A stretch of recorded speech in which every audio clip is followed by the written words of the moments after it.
Oh, okay, now we can finally look over here. There's the lizard. Hey. Oh, he knocked all the stuff off. That was Uncle Bruno's pet iguana, Icky. He's always in here stealing paper. He must be using it to build a nest or something. Look, I had all those books arranged so they fit perfectly in that box. Put them back in, okay? I don't have time. I just want to look through this one book. Go right ahead, after you put all those other books back. Okay, looks like we're doing this. Great.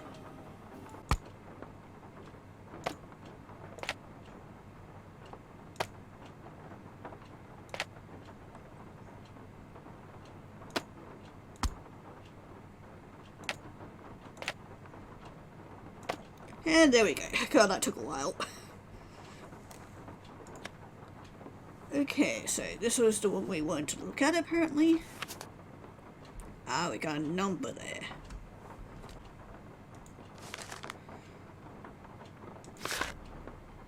Okay, we got another thing here.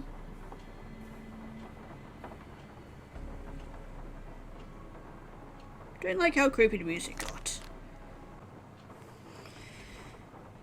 Okay, well, you guys can go ahead and pause and read all of this, but basically it's just like a summary of, or history of, the Whisperer that we heard about before, so, yeah. I don't really feel like reading all this, because it is a lot. But yeah, it's very interesting. I'm afraid you're going to be stuck with me for a while. Let me guess. Because of the big storm that's blowing in. Everyone in the city's freaking out, and you can't get a cab. Bingo. Person at the bank told me, just before she put me on hold for 2 hours. Don't worry, we've got plenty of food here, beds, candles. You're welcome to stay. Thank you. How did Bruno die, if you don't mind my asking? Just dropped dead in the front hallway. I mean, the guy was 95 years old. Here, check it out. Myocardial infarction. That's doctor speak for heart attack. Attending physician Dr. Gilbert Buford, 504-555-9970. Was that Bruno's doctor? And his best friend, or so I'm told. I've never met him. Interesting keychain. That's one of Uncle Bruno's glass eyes. It's the one he was wearing when he died. How nice. Anything Lovely. else? I think we're good for now. I'll let you get back to work. Groovy. Again. Did Dr. Bollet ever say anything to you about a crystal skull? He may have referred to it as the Whisperer. No, he never so much as mentioned a crystal skull, whispering or otherwise. I understand that Dr. Bollet had some interesting pets, like an iguana. That man never met a creature he didn't like. He'd train them to do all kinds of silly tricks, then let them run free, inside the house as well as out.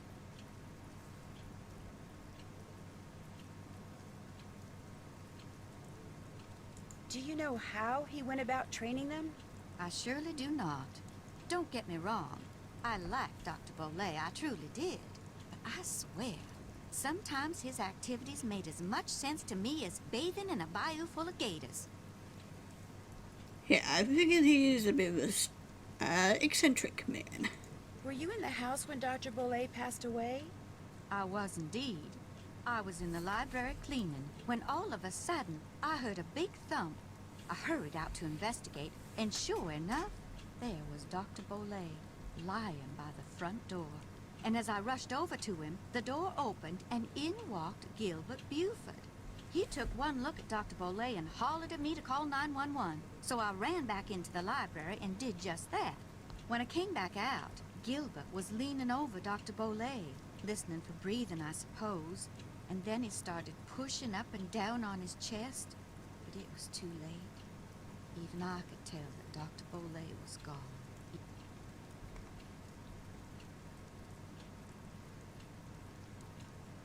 What was he doing by the front door? I assume he saw Gilbert coming and was going to open the door for him. Not that there was any need. As you yourself discovered, people around here seldom lock their front doors during the day. But you know, in the back of my mind, I have always wondered about Gilbert Buford showing up at the door at that exact moment. Interesting. I'd better get going. Take care, hon. Okay, we can make a couple of phone calls here, so let's do them.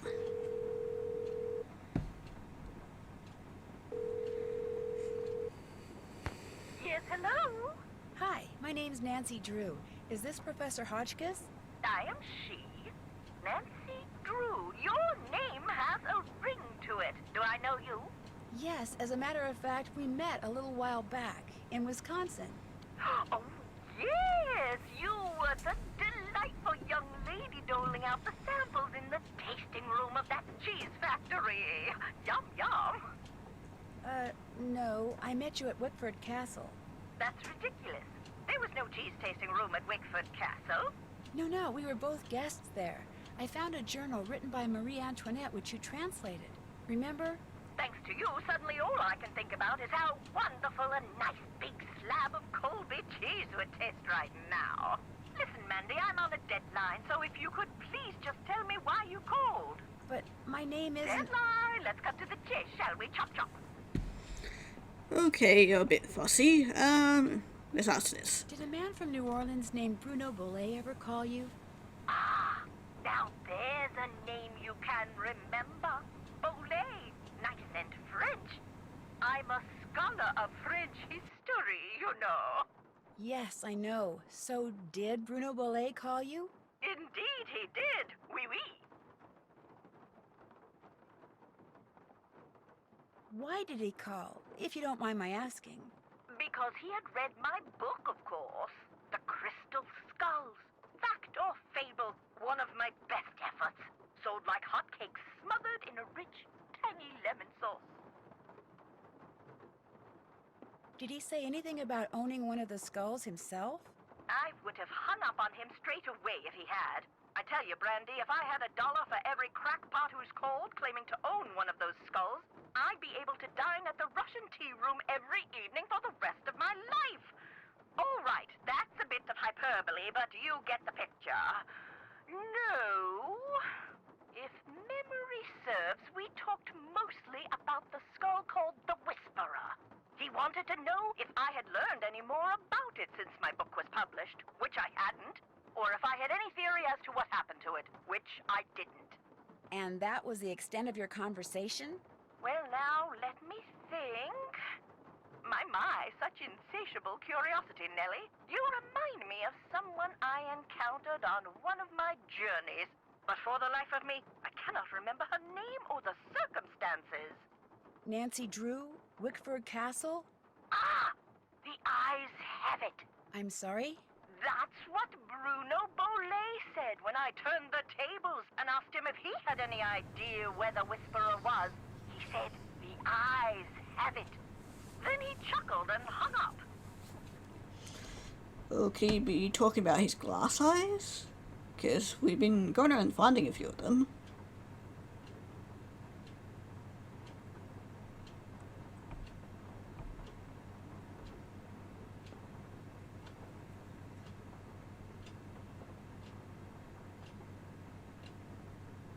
In your book, you said that all the people who've ever owned the Whisperer were murdered.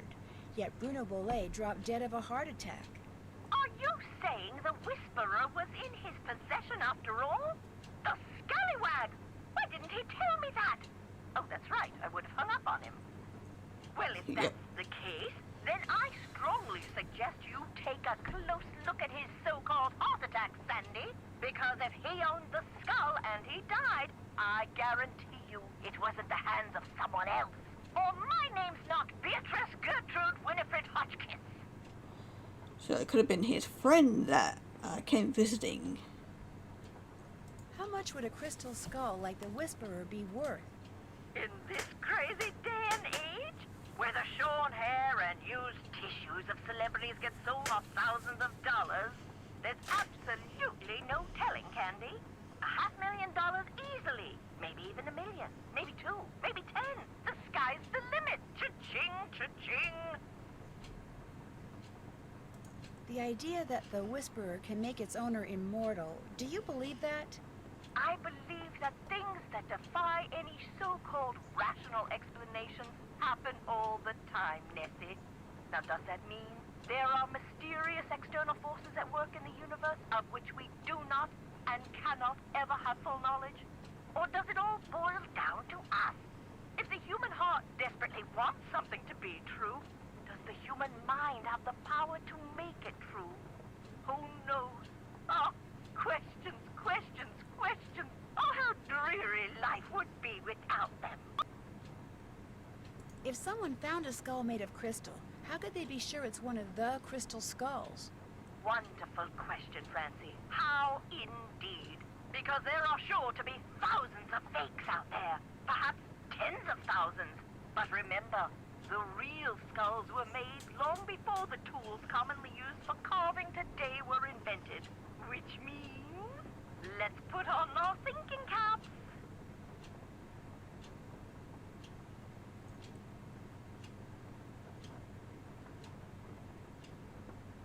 Modern-day tools would have left marks if the skull was a fake? Exactly so. Mind you, the marks on a good fake would be microscopic and thus imperceptible to the human eye. However, any thorough laboratory analysis would quickly unmask a counterfeit. So the only way to prove that a skull is the real deal is by proving it's not a fake?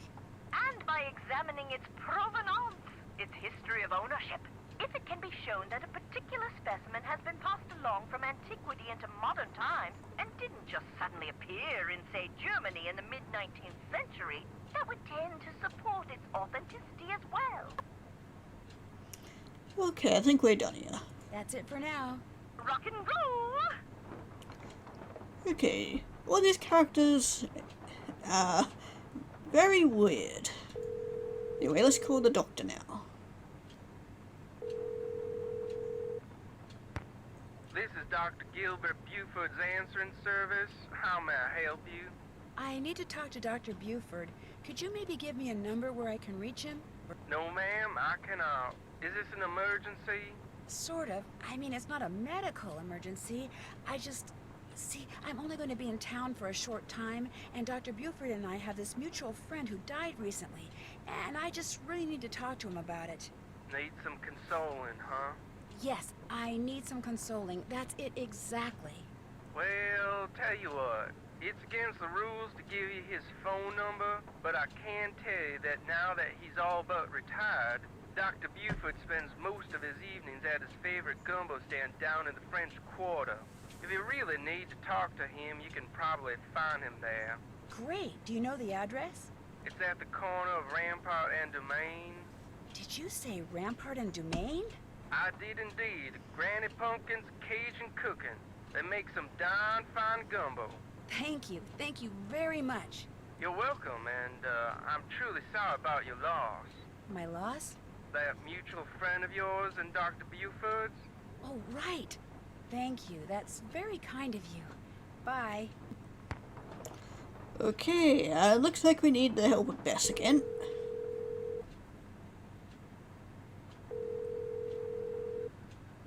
Hello? Hi, Bess. It's me. So what's been happening? Tell me everything. Well, let's see. Since the last time we talked, I was just about...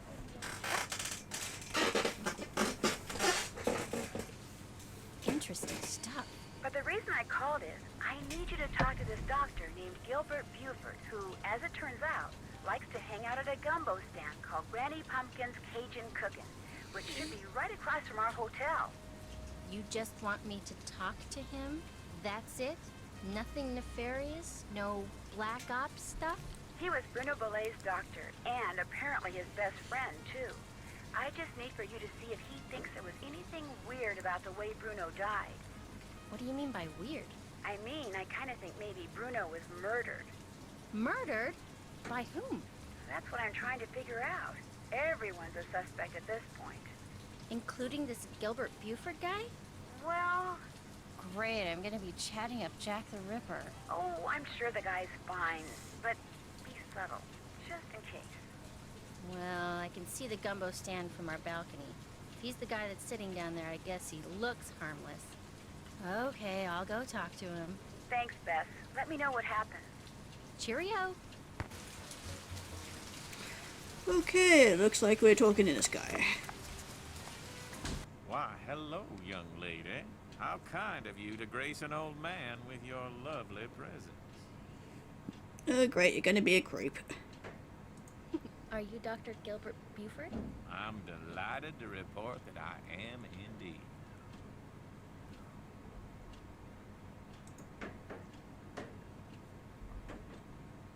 Do you mind if I join you? Of course not. A little lively discourse would brighten this gloomy evening considerably. This here is my favorite spot in the whole city. Delicious gumbo, pleasing view, particularly now, I might add. My name's Bess Marvin. I'd like to ask you some questions about Bruno Bollet, if that's okay? I'd prefer subject matter of a happier nature, but I do not want to seem inhospitable, so what is it you want to know? Is it true that Dr. Bollet was your best friend? Well, now, I was certainly his best friend, but I cannot honestly say that he was mine. Fact is, while socializing with my fellow man, particularly with pretty young women such as yourself, has always been a source of pleasure for me, Bruno was just the opposite. Unfortunately, the older he got, the more numerous his idiosyncrasies became, and the less concerned about their negative effect upon others he became.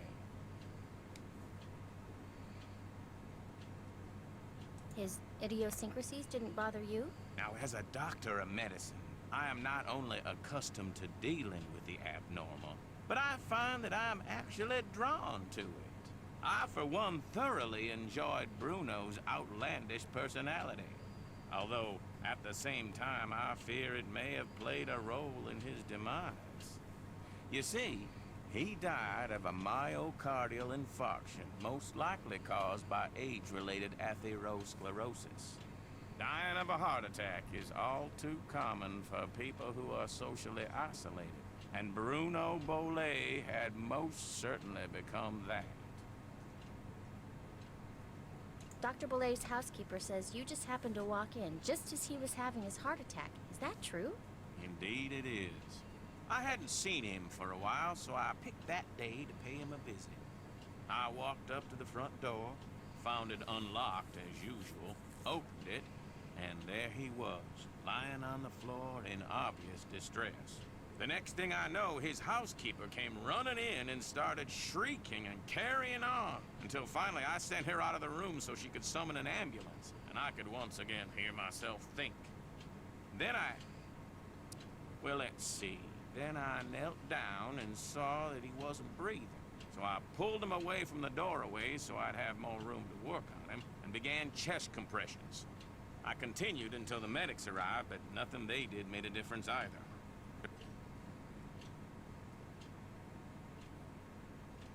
Was Dr. Bollet unconscious the whole time? Yes, he was. Can you remember anything that might indicate what he was doing by the front door? I mean, had he just come in from a walk? Was he wearing a hat? Was he holding anything? Had he dropped something? An umbrella? Sunglasses? Wait a minute. Why, yes, he was holding something. A piece of paper. And on the floor next to him was an envelope. He must have collapsed while reading a letter. Do you know what happened to it? Now, I know the letter was no longer in Bruno's hand when the paramedics arrived, so perhaps he released the letter when I moved him. And yet, I do not recall seeing it on the floor when they wheeled him out the door. Iggy. What's icky? Iggy. Iggy is an iguana Bruno befriended. All right, and turned because he loose liked in his collecting the home. paper. It soon developed the annoying habit of stealing paper and stockpiling it in the vent system. Okay, looks like we're gonna be exploring the vents. Great. Did you see Iggy while you were tending to Bruno that day? No, but then I rarely ever saw Iggy. Moreover, it would not have been the first time a missing document ended up in Iggy's possession. Renee would periodically call me saying the lizard had absconded with one of Bruno's prescriptions, and would I please write her up a replacement. In any case, Bruno once told me he was training Iggy. Said he taught Iggy to retrieve the things it had stolen. Did they do an autopsy on Dr. Bolet? No. Given Bruno's advanced age and the absence of any indication of foul play, an autopsy was deemed unnecessary, and the body was cremated according to Bruno's wishes. Did Dr. Bolet ever say anything to you about owning a crystal skull? Why, yes. Yes, he did. In fact, he showed it to me once. Said it had magical powers. Said owning it was gonna allow him to live forever. I thought it was utter nonsense and told him so. Well, he didn't appreciate that at all. Refused to talk to me for a full 2 weeks. Do you have any idea where he kept it? No. He was terrified that someone would steal it from him, so he told no one its location. Not even me. Tell me, Miss Bess, what do you know about that crystal skull? This friend of mine, who is also a friend of Henry Bolet, you know, Dr. Bolet's great-nephew. Anyway, while she was visiting Henry, she saw this book in Bruno's library about the legendary crystal skulls and was kind of intrigued and thought that since Henry said that you were pretty much Bruno's only friend, maybe Bruno had said something to you about it, and as it turns out, he had. That's all I know. I see. Well, much as I'd like to believe that skull holds the key to immortality, I'm afraid Bruno's passing proves it's worthless. Although it would make an attractive paperweight, as I recall. Tell your friend not to give it another thought. Do you think it's possible that Renee caused Dr. Bolet's death by, say, hoarding the pills from those missing prescriptions and giving them to him all at once? No. Had he died of an overdose of the medications I had prescribed, the manner of his death would have been quite different. But he died of a heart attack. Of that, I am certain. However, I know for a fact that Renee is deeply involved in the practice of voodoo. And as Bruno's housekeeper, she had ample opportunity to use it against my poor old friend. You mean hoodoo really works? Young lady, never, ever underestimate the power of suggestion. If a person believes in something, even on a subconscious level, fantasy can easily become fact. And who knows what rubbish Renee filled Bruno's mind with? Drink this, don't eat that. This brings good luck, that brings bad, day in and day out. Even if he said he didn't believe a word of it, who knows how much his subconscious was absorbing? He was very old and vulnerable. So could Renee have caused Bruno to have that fatal heart attack? There's not a doubt in my mind she could indeed. Okay, we're gonna leave you be. I'll let you get back to your gumbo. I've enjoyed our conversation immensely. Okay, time to go Nancy back.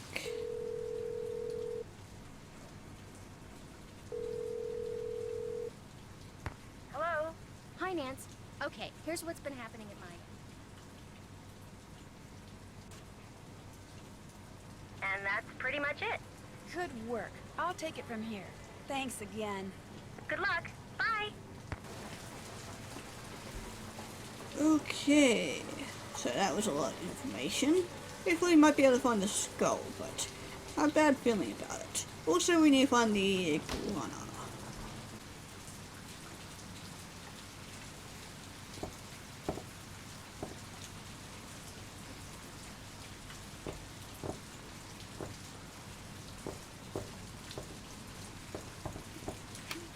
Ha, there we go. Okay, so yeah, apparently this had to do with the pictures, and you had to use the letters for each of the things. So like you had toothbrush, banana, fan, monkey, and so on and so on. So yeah. Anyway, we got a secret passage. Hi, what the fuck are you? Oh, a spy hole. Lovely. We just need to close that. Eye of the Beholder.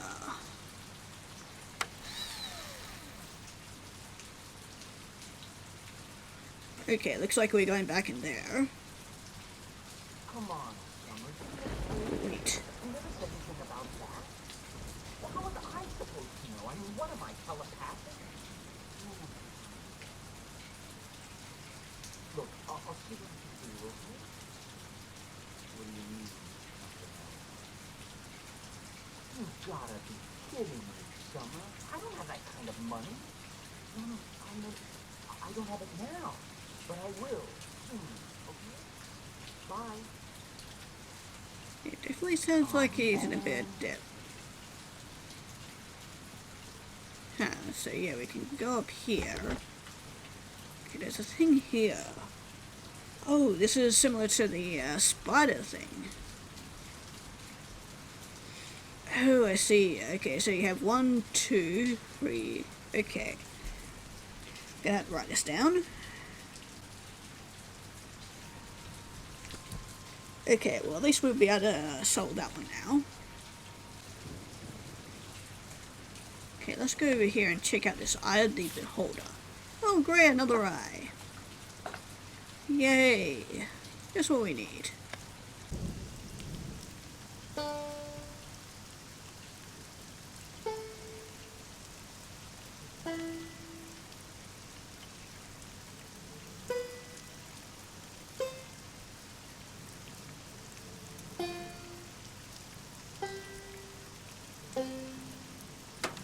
Hey, there we go. Bye bye, spider. Okay, we got the key. Okay, we should be able to, if I can select the right thing, that one. Okay, now we're in this room. Huh, okay, what is with this thing? Oh great, it's gonna be another puzzle.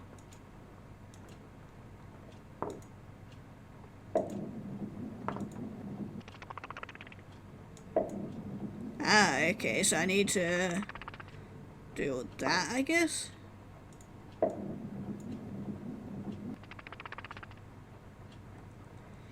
I have no idea what to do with that one just as of yet.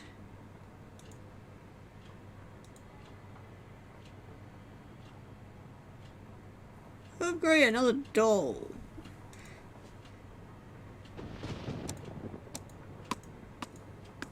Okay, none of these seem to work. Oh, no. D, moo, sa, now, moo, do, Okay, it's kind of creepy. I guess we need to, get it to say something. Oh, there's vents through here. Iggy, Iggy, Iggy. Okay, we're gonna have to find a way. Oh, maybe we can use one of the pieces of paper? Yeah, Here, Iggy, Iggy, Iggy. I have a piece of paper for Here, you. Iggy, Iggy, Iggy. Okay, this is weird. Okay, so guess we might need this at some point. Yeah, I'm gonna leave that be for now. Okay, what the hell is this? Okay, we can't seem to interact with anything there, so we're just gonna leave it be for now. Okay, there's a bunch of knickknacks down here. Got a calendar. Okay, Shiva Pala House. January 22nd. Huh, interesting. And February 26th, they had another thing. March had nothing. Iridescent Pearl West Bank. On the 8th of April. May 31st? That's today. Huh. Okay, Scattered Bones, Rampant, and Jermaine. Okay, David James Beverly. No. July 1st. Okay, there's a few numbers that we can probably get. Okay. Okay, there's some notes here. On this day, November 8, 1952, the Jolly Rancher in New Orleans hereby invites Dr. Bruno Sinclair Ballet to join the hollowed ranks.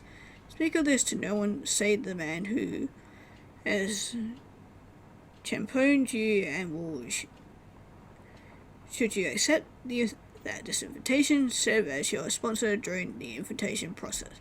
Dr. Gilbert Buford, welcome.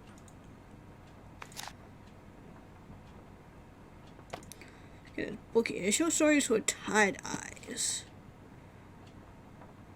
Okay, I have a feeling that there's going to be a lot of reading, so you guys can pause and read for all of this. Don't know how much of this is going to be vital to our puzzle solving stuff, but I guess there'll be probably something. But holy fuck, there is a lot here. Ooh, and there's a torn page here. Huh. Probably the iguana probably got to it.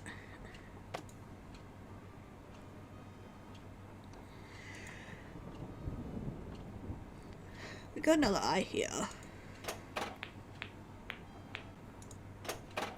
Gotcha. Ha, got it. There we go. We just had to quickly grab it like that. Okay, so we got another eye. There's also a photo behind here. Oh, okay. There's all the guys in the skull costume. Okay, Bruno, as usual, a good time was had by all. Your friend and fellow Jolly Roger Gilbert. Yeah, there's some stuff over here. Ooh. Okay, middle C for whatever reason. Okay, the gumball machine. Oh, did we just get another eye? I guess not. Yeah, sure. Just chew it for no reason. Yeah, I don't think I'll trust anything coming out of that. Also, I don't know. Green one. Okay, there is a thing here. Oh, okay, that just goes through to... Oh, the spare room. I thought there was a secret passageway through here. Oh, great, but we locked ourselves out. You go back around again. Okay, there's a painting here of a pirate ship. Oh, great, another puzzle. Oh no, it's just another This must eye. be where I'm supposed to put all the glass eyes I've found. Ah, Let's see how we're okay. doing. Oh god, we are missing quite a lot. Okay.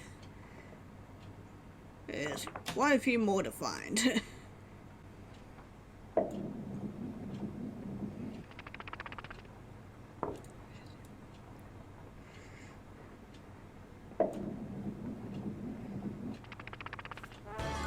Hey, finally! Oh my god, that took fucking forever to do.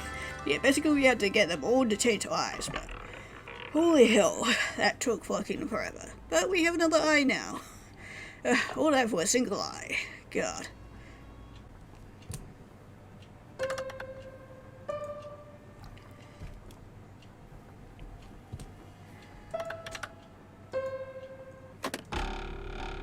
Hi. Okay, thanks for the little jump scare, my dude.